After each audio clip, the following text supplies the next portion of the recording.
भंते जी से आज आप लोगों ने मिला तो क्या अनुभव हुआ, आप बताएं कुछ।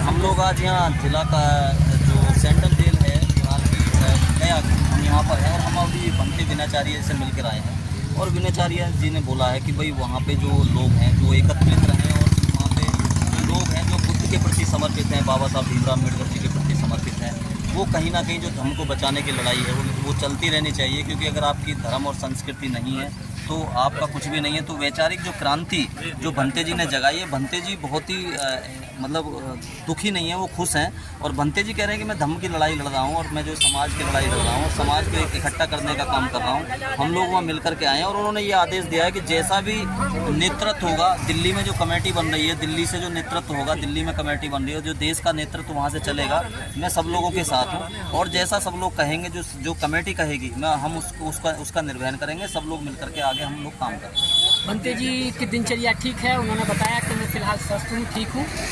और बस उनका संदेश है कि भाई लोगों से कहो कि अपना जो बौद्ध विहार है वो मुक्त होना चाहिए किसी भी। मुझसे उन्होंने कहा कि ये तो कम वो है, मैं इसे बहुत छोटी चीज़ समझता हूँ। इससे ज़्यादा अगर सर कटाने की भी नौबत आएगी, फांसी की भी नौबत आएगी, तब भी हम उसके लिए तैयार हैं। लेकिन आंदोलन किसी भी हालात में रुकना नहीं चाहिए और बिहार मुक्त होना चाहिए। ये भंते जी का संदेश उन्होंने जेल से दिया और कहा कि सभी को एकजुट रहना है। और जो बड़ा आंदोलन 5 जून को हो रहा है दिल्ली में, उसमें ज़्यादा से ज़्यादा सहयोग हो, कमेटी बने जो पूरे देश को एक संदेश मिले और उसी कमेटी से पूरे देश में निर्णायक हमारे सभी जो फैसले हैं वो एक कमेटी करे। बौद्धों की चीज़ बौद्धों का ही निर्णय होना चाहिए, बौद्धों का ही हक होना चाहिए। और भंते जी ने कहा है कि ज़्यादा दिन तो मैं रहूँगा नहीं, भाई आज नहीं तो कल नहीं तो परसों, 2-4 दिन, हफ्ता 10 दिन में कुछ ना कुछ तो होगा, जमानत होगी उनकी, वो बाहर आएंगे और कि दुगनी ताकत से फिर इस आंदोलन को और मजबूत किया जाएगा। भंते करुणाशील राहुल जी को उन्होंने बदनामी भेजा और कहा कि भंते जी चिंता ना करें, अपने आप को अकेला महसूस ना करें, कि जैसे ही मैं बाहर आता हूँ फिर पूरे देश में बुद्ध विहार मुक्ति आंदोलन को फिर इसको तेज करेंगे। ये संदेश भंते जी ने भेजा जेल से। सभी का साधुवाद, मंगल कामनाएं। अभी जो भंते विनाचार्य से मिलकर एडवोकेट प्रदीप अशोक और मिशनरी गायक जो पूरे देश में जाने जाते हैं, जो धम्म भूमि के लिए और मिशन के जो गाने गाते हैं, एक सांस्कृतिक तौर पर धम्म का प्रचार प्रसार करते हैं, वो आज मिलकर आए हैं। इनके साथ जो आज कैमरामैन की भूमिका में है पिंटू बौद्ध और पंकज पासवान के मिलकर आए हैं। देखिए, किसी भी बड़े मुकाम पर अगर पहुंचना है, किसी भी बड़े लक्ष्य को अगर प्राप्त करना है तो उसका रास्ता है जेल से होकर जाता है। और ये रास्ता हम तय कर रहे हैं। भंते विनाचार्य जो आज जेल में है, तो इसका मतलब है कि हम सही दिशा में हैं। और सरदे भंते करुणाशील राहुल पर भी झूठी FIR दर्ज की गई है।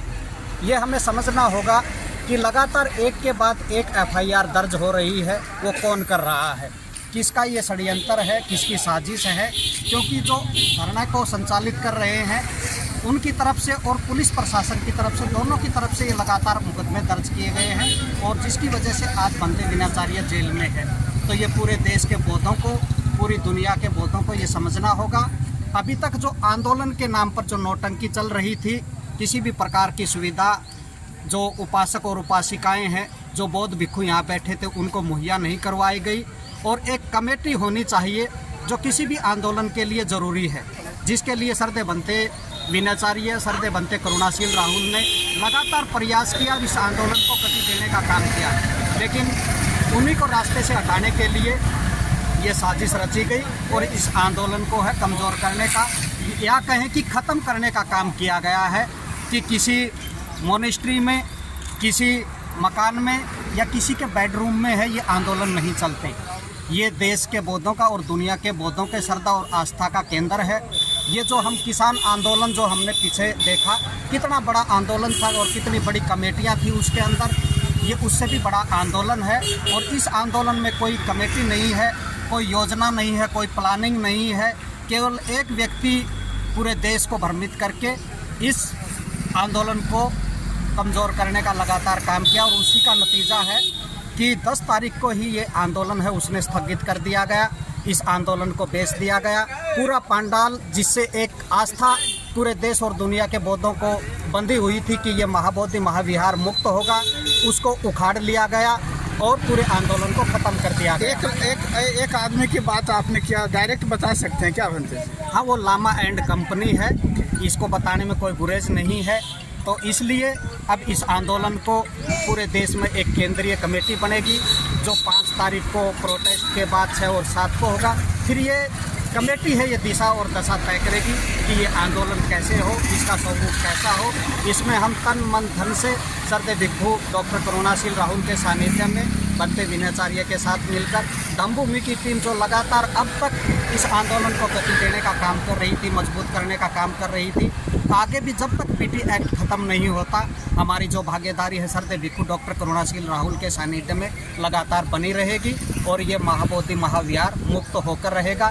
ये हमारा संकल्प है, ये धम्मभूमि का संकल्प है, ये बनते करुणाशील राहुल का संकल्प है।